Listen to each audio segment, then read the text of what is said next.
The radius of gyration of a body about an axis at a distance of 4 cm from its center of mass is 5 cm. The radius of gyration about a parallel axis through the center of mass is. Yes, they told that radius of gyration of a body about an axis at a distance of 4 centimeter. Distance is 4 centimeter from center of mass. The radius of gyration is given as 5 centimeter. The radius of gyration about an parallel axis passing through center of mass is how much? Generally, parallel axis passing through center of mass means you have to apply parallel axis theorem.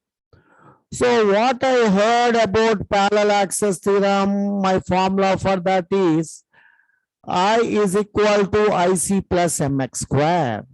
Here IC is moment of inertia about the center of mass. X is nothing but perpendicular distance and m is mass. Fine.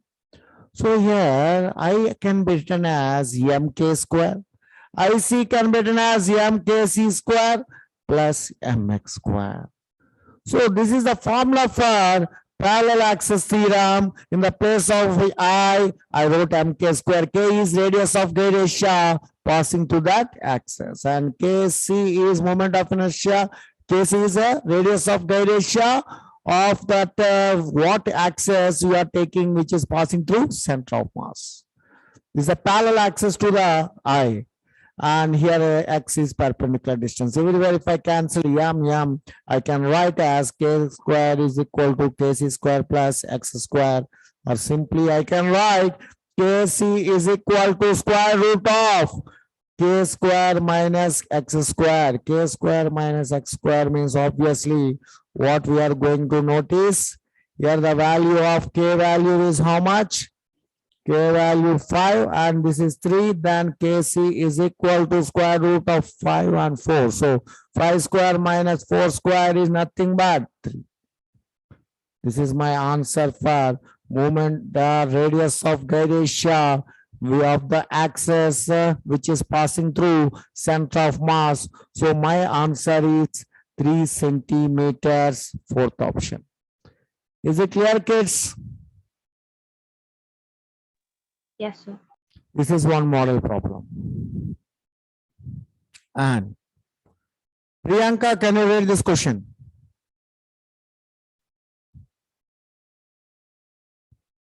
Yes, beta. Are you there? Yes, sir. Yeah, please. Two circular loops of radii r and nr are made of the same wire.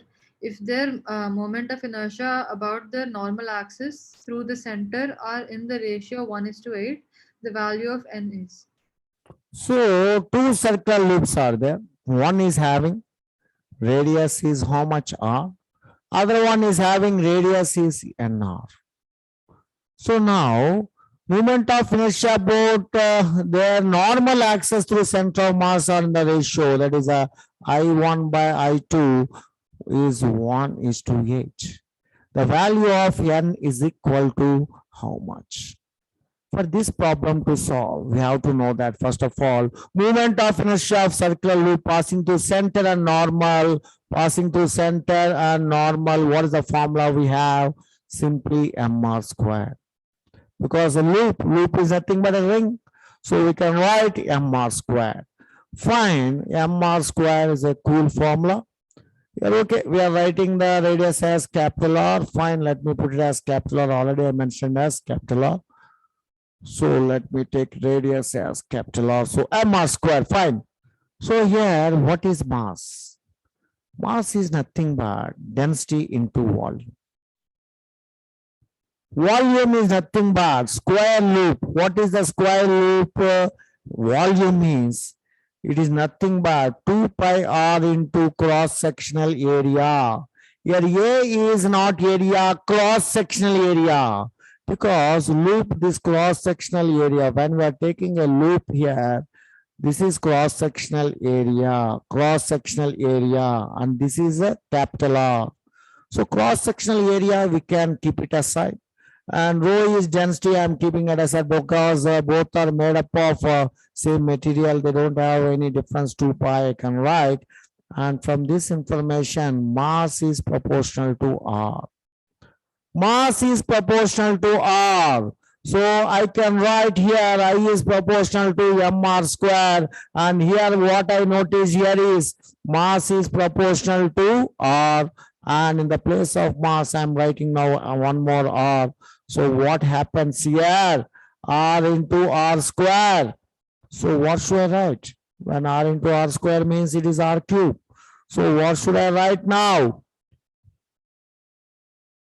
What is the relation between I and R means? I noticed here, I noticed I is proportional to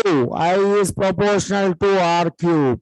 I is proportional to R cube means R is proportional to I power whole power 1 by 3. I whole power 1 by 3. I want the ratio, that is the what I can write now. Okay, it is not necessary to write R cube. Directly we can take I proportional to R cube only, so that I can write I1 by I2 is equal to R1 by R2 whole cube. So find what is I1 value here. I1 value they mentioned I1 by I2 as 1 by 8 and R1 by R2 as R by NR whole cube. So here I can write 1 by 8 also as 1 by 2 whole cube. So I can write 1 by n whole cube. From here I can write n equal to 2.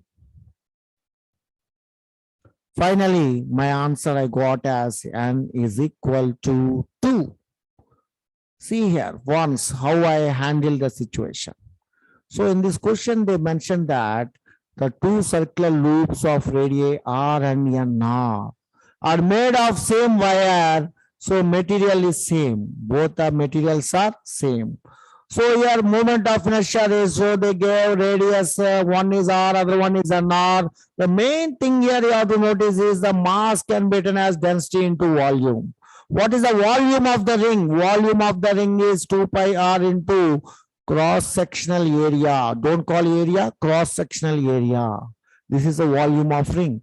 So from here I noticed mass is proportional to radius for ring.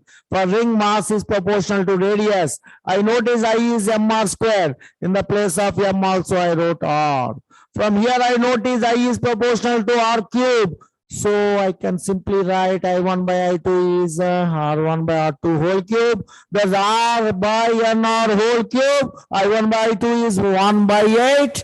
From there what I notice here, 1 by 2 whole cube is equal to 1 by 2 whole cube. 1 by 8 can be written as 1 by 2 whole cube is equal to 1 by n whole cube. From there I can write n equal to 2.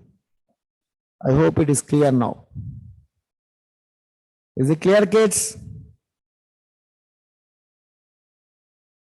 Is it clear, beta? Any doubt is there? Yes, sir. Yes, sir. Clear.